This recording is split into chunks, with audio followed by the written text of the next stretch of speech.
suggest you have some time to look at questions 1 to 5.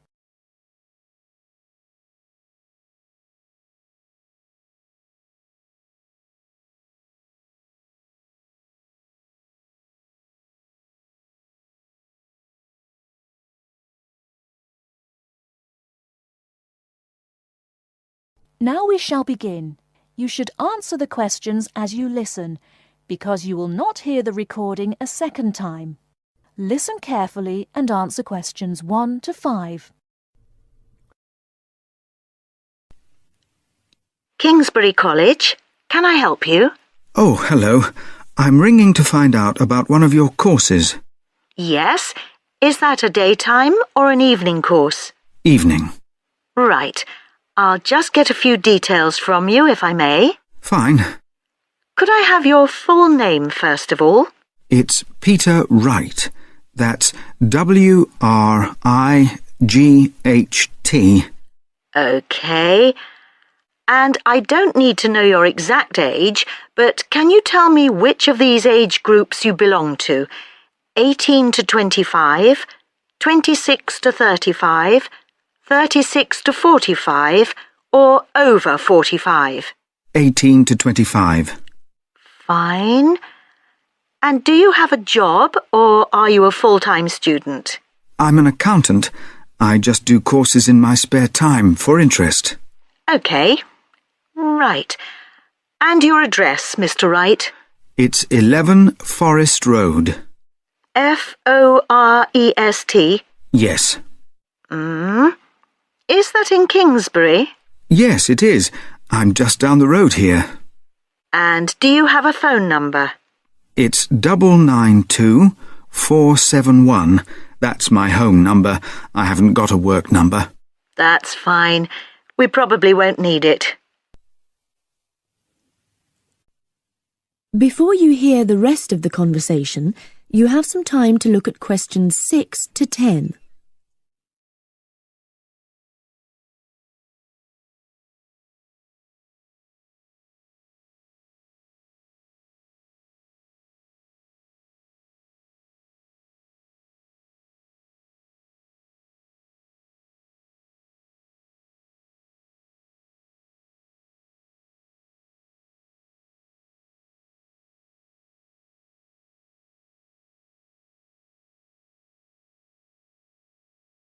Now listen and answer questions 6 to 10. Now, you want to register for a course. Yes, cookery. Do you happen to know the exact title of the course? We've got Thai cookery on Wednesdays, or Mexican cookery on Fridays, or... Mexican. I'd like to do both, but I'm busy on Wednesdays. OK. Well, you can always do the other one next term, I suppose. Now, do you know when it begins? Is it the 26th of March? That's right. And it's £45 in total. That's including the ingredients. How would you like to pay? Card? Cash? Can I send a cheque? You can, yes, as long as it arrives at least 1 week before the start of the course. OK. And I'll just give you a reference number, if you could make a note of it and write it on the back. Yes? It's CZ943. Yes, got that. Good. Well, there's just one last question. Do you have any special requirements that I should make a note of? Yes, there is one thing. I use a wheelchair. Right, so you need to have access for that. OK. Don't worry, your room is on the ground floor and I'll make sure there are no steps involved. We can always put a ramp in. Thanks. So, we look forward to seeing you on the 26th of March. That is the end of part 1.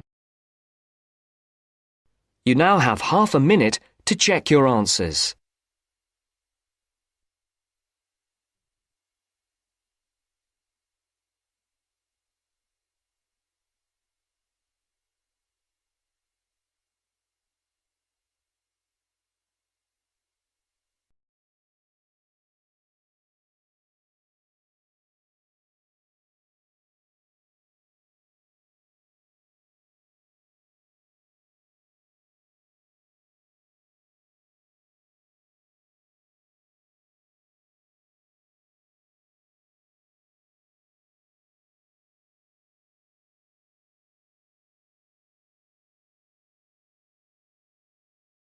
Now turns to part 2.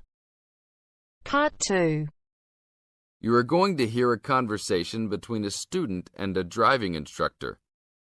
First, look at questions 11 to 14.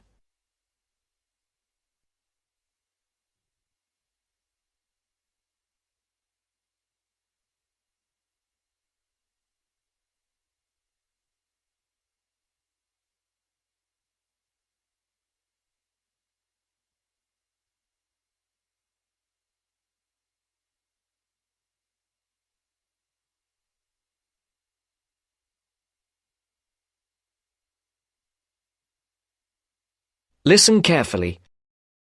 Hello, I'm going to be your driving instructor today. Are you ready to begin? Hi, hope you don't mind. It's my first time driving a car. Of course not. That's my job. I teach people like you how to become a safe and responsible driver. So let's begin. Remember, the most important rule of driving: safety first. There are some steps to follow. First, you should put on your seatbelt. You should always remember to do that. In case of an accident or emergency, having a seatbelt on is of utmost importance. Okay, I have my seatbelt on. Now what should I do? Start the car. Good. Now make sure that the steering wheel is in the proper position and that your seat is not too far or not too close to the pedals. I'm all ready to go. Should I shift into first gear? Don't forget to put the parking brake down. You don't want to drive with that up. Oh yeah, I almost forgot. If I have the parking brake on, I won't be able to accelerate. Yes, that's right. Now put the car in reverse and slowly back out of the parking space. Good. Put the car in first gear. When should I shift? Is it better to shift slowly or quickly? You can shift whenever you feel is appropriate. This means shifting should occur smoothly. Do not shift too slowly or you will stall. Shifting too fast will waste gas. Shifting is simple. Just remember to shift smoothly. To shift, you will have to push the clutch and then push the gas pedal. Before the broadcast continues, look at questions 15 to 20.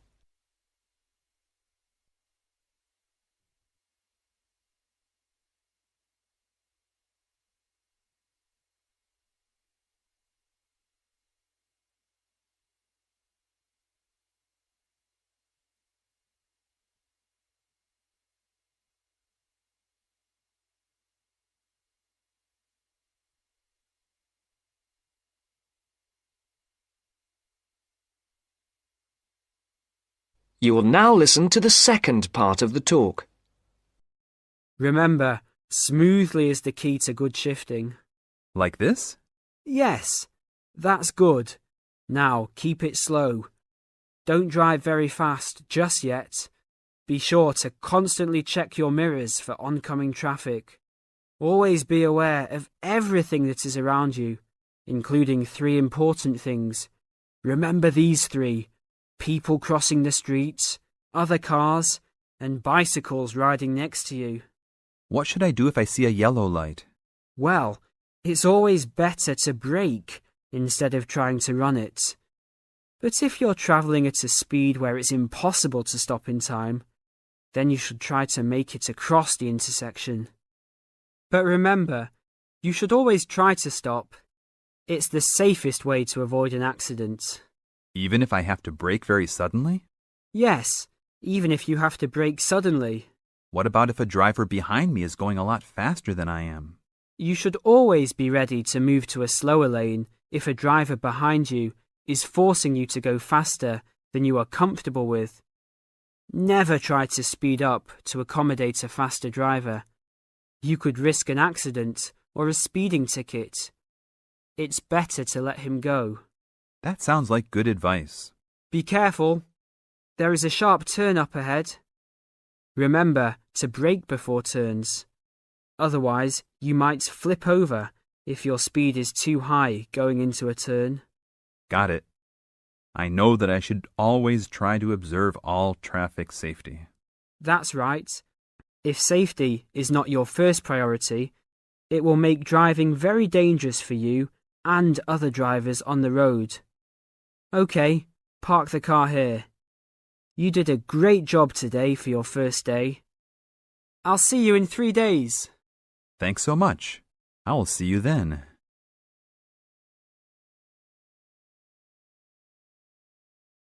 That is the end of part 2. You now have half a minute to check your answers.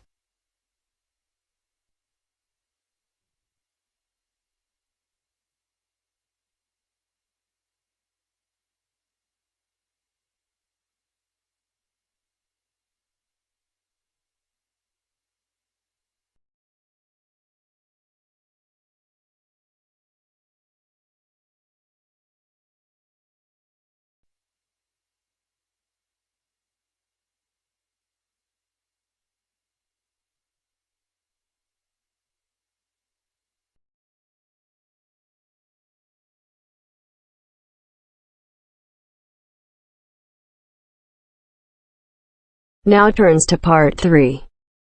Part 3. You will hear a conversation between a student, Kayana, and a professor about an assignment. First, you have some time to look at questions 21 to 27.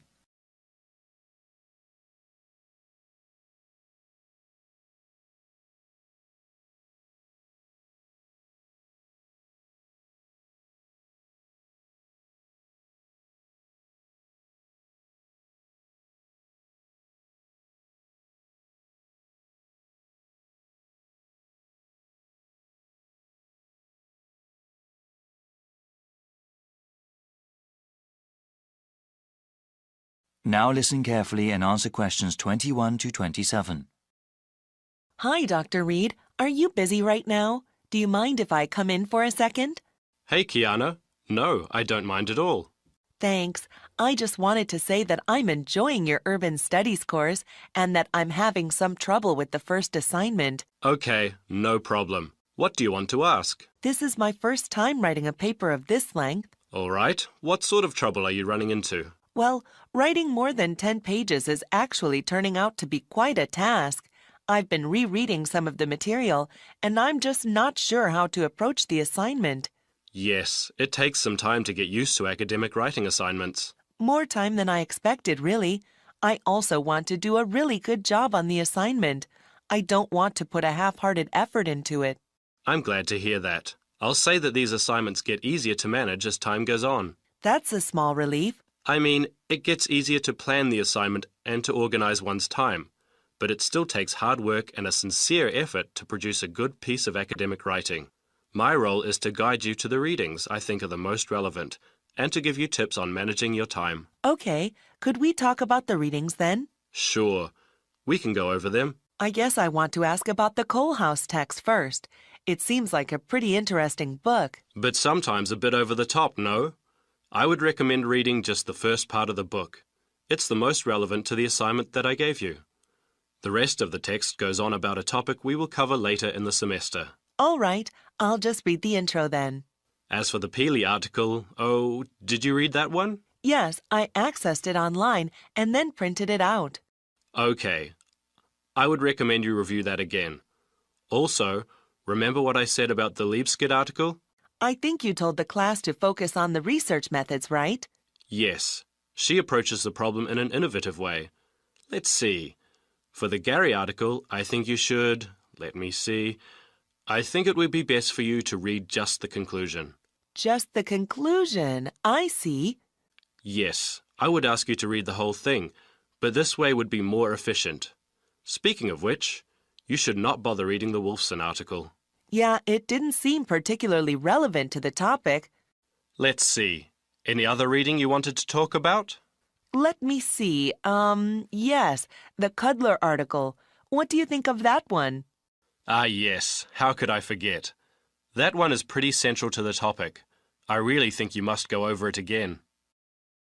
Before you hear the rest of the conversation, you have some time to look at questions 28 to 30.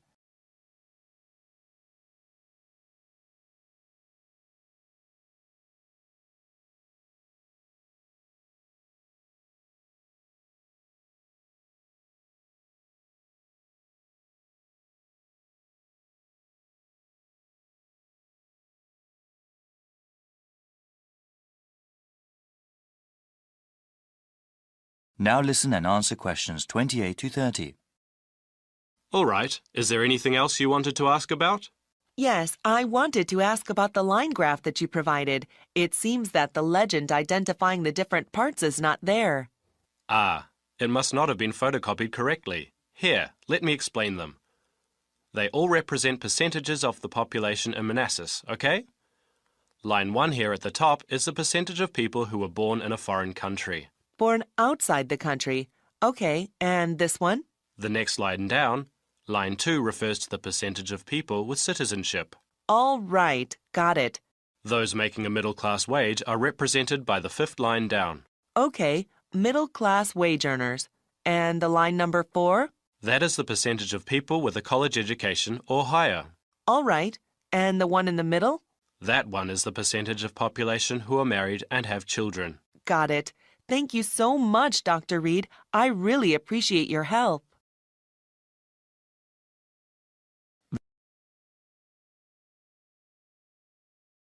That is the end of part 3. You now have half a minute to check your answers.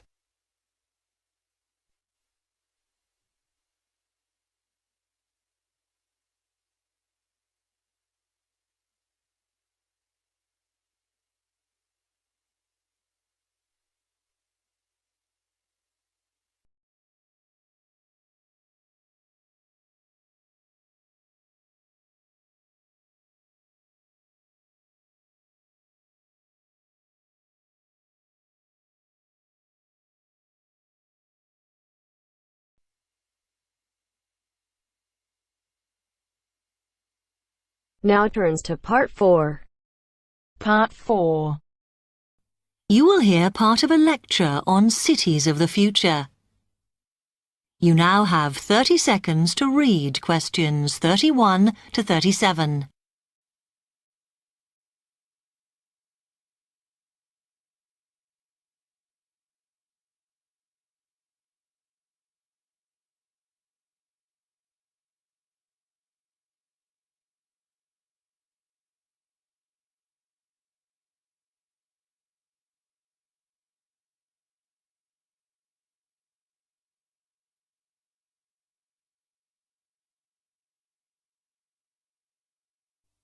OK, we've been looking at how societies will develop in the future and at the increase in the size of cities. So I want to talk to you today about the key considerations in these cities of the future.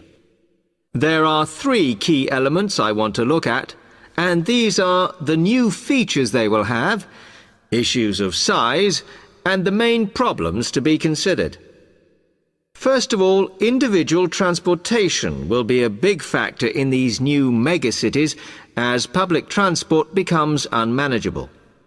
There'll be a huge rise in the use of segways, which are personal transporters like motorized scooters.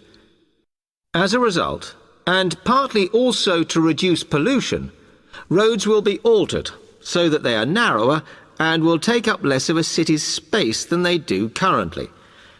Naturally, this is a major change to the infrastructure, and something that may hinder it is the huge amount of investment it will require. The next thing is, what is going to happen to the commercial areas? We do not want these to become even larger concrete jungles than they are at present, so we have to look at design. And current designs for city development include building gardens on the roofs of these buildings to make a more pleasant environment for workers. And you may think that these areas will expand to cope with increased commercial activity. In fact, the prediction is that they will cover 1/5 of the area that they do at present as we build upwards. The exception to this is shopping centres, which we predict will expand with more and more temperature-controlled malls. What may cause difficulties is that the superstores will be confined to the outer edges of the city, as they will be too big to fit into the new malls. Then, of course, there are the residential areas, and these will undergo their own changes. One particular development will be houses which are built from glass, as innovations in this material allow it to provide light without causing problems with temperature inside a building. The residential areas will not be allowed to expand without limit, as happens in some areas at present, and their size will be restricted to a population of 15,000. One issue, which has yet to be resolved, and I'm not sure it ever will be, is how we manage to house older residents. They will be increasing in numbers as time goes on. Finally, how will these cities live? We know we have limited energy sources, so what will we do? Well, something currently in development, which will be a feature, is that waste is going to become an energy source. For example, to provide gas in homes. Also, as new technology and systems are developed, we will find that energy plants will become smaller. Another energy source we could use, but one which raises issues of having enough space and too much noise, is wind farms. Because of the problems, I'm not convinced these will be the grand solution to our energy problems that we thought they were going to be. You now have 15 seconds to read questions 38 to 40.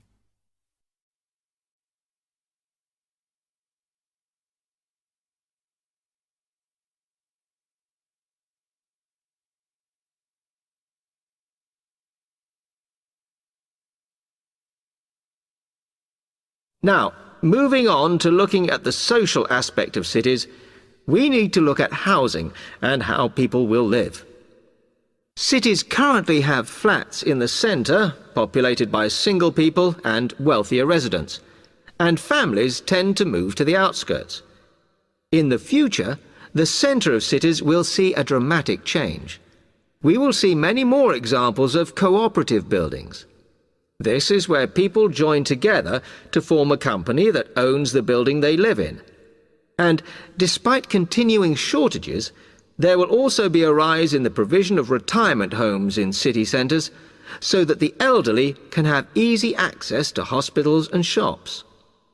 Recently, we have seen a levelling off in the growth of private housing, and I think that will not change.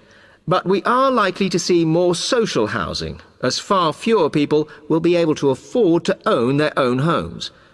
OK, now, if anybody has any...